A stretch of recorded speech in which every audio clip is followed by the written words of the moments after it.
Stippling is one of the most frequently misdiagnosed surface texture defects in solvent-borne automotive coatings, and it is also one of the most mismanaged defects in production plants. From an RD&I perspective, stippling is fundamentally different from orange peel or poor leveling because it is not primarily a formulation-driven defect. Instead, stippling originates almost entirely from spray mechanics and droplet behavior before the coating even reaches the panel. The misunderstanding arises because the final visual appearance shows a fine, uniform texture, leading many teams to attempt corrective actions through solvent changes or flow additives, which rarely deliver any improvement. Visually, stippling appears as a very fine, short wavelength, uniform roughness across the coated surface. Under side lighting or reflection tunnels, the reflected image looks grainy or peppered rather than wavy. Unlike orange peel, the surface does not show distinct peaks and valleys formed by flow failure.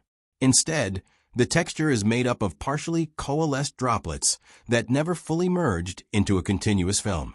This distinction is critical because it defines where in the process the defect originates. In stippling, the defect is created in the air, not on the panel. The physical mechanism behind stippling begins during atomization. When paint exits the spray gun, it is broken into droplets by air shear. These droplets are expected to remain wet long enough to land on the panel, spread, and coalesce with neighboring droplets to form a smooth, continuous film. Stippling occurs when droplets begin to dry or partially skin before impact. This premature solvent loss increases droplet viscosity mid-flight, reducing their ability to flatten and merge upon deposition.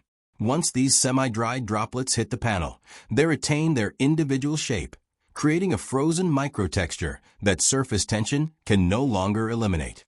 Several spray mechanics factors contribute directly to this condition. Low atomization air pressure produces larger droplets that require more energy to spread and coalesce, increasing the likelihood of frozen texture. Excessive spray distance allows more time for solvent evaporation before droplet impact, especially in warm booths or high airflow environments. Incorrect nozzle or air cap selection relative to coating viscosity can generate an unstable spray pattern with uneven droplet size distribution. High booth airflow or strong cross drafts accelerate solvent evaporation in flight, while elevated ambient temperature further shortens droplet open time. Even gun angle and inconsistent overlap can locally increase stippling severity by altering droplet residence time in the air. Because stippling forms before the coating reaches the surface, formulation changes have very limited influence.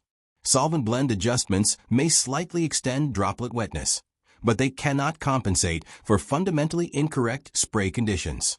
Flow and leveling additives act primarily by reducing surface tension gradients within a wet, continuous film. In stippling, a continuous film never truly forms, so these additives have nothing to act upon. Increasing additive dosage in an attempt to force leveling often introduces new defects such as craters, fisheyes, or intercoat adhesion problems, without reducing stippling.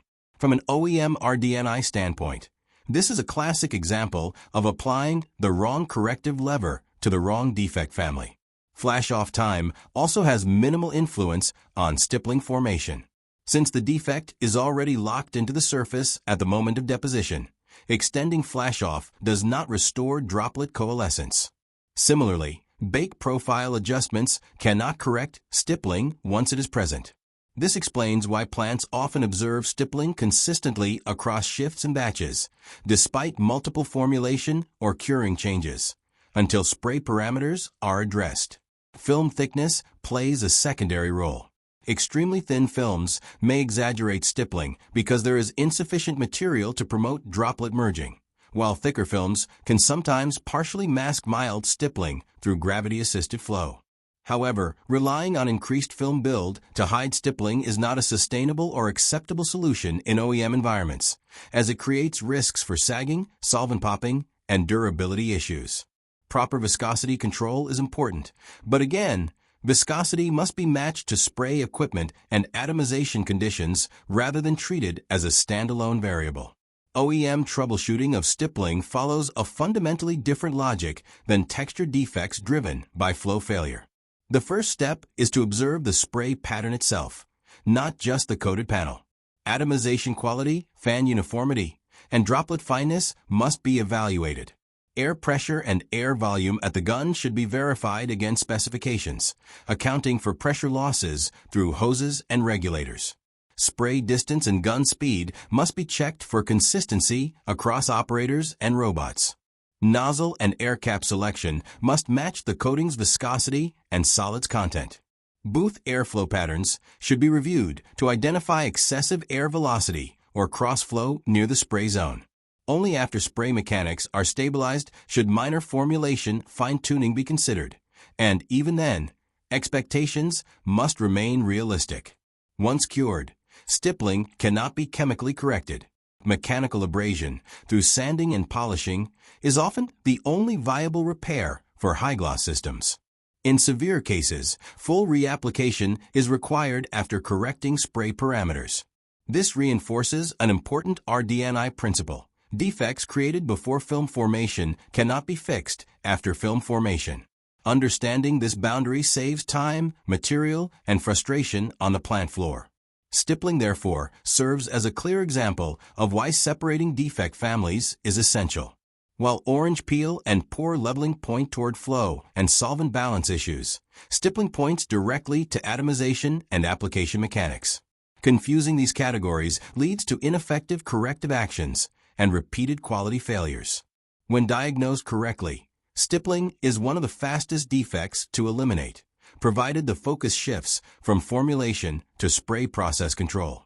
If you have experienced situations where additives or solvent changes failed to improve surface texture, or if you are unsure whether a defect is stippling or orange peel, leave your questions in the comments.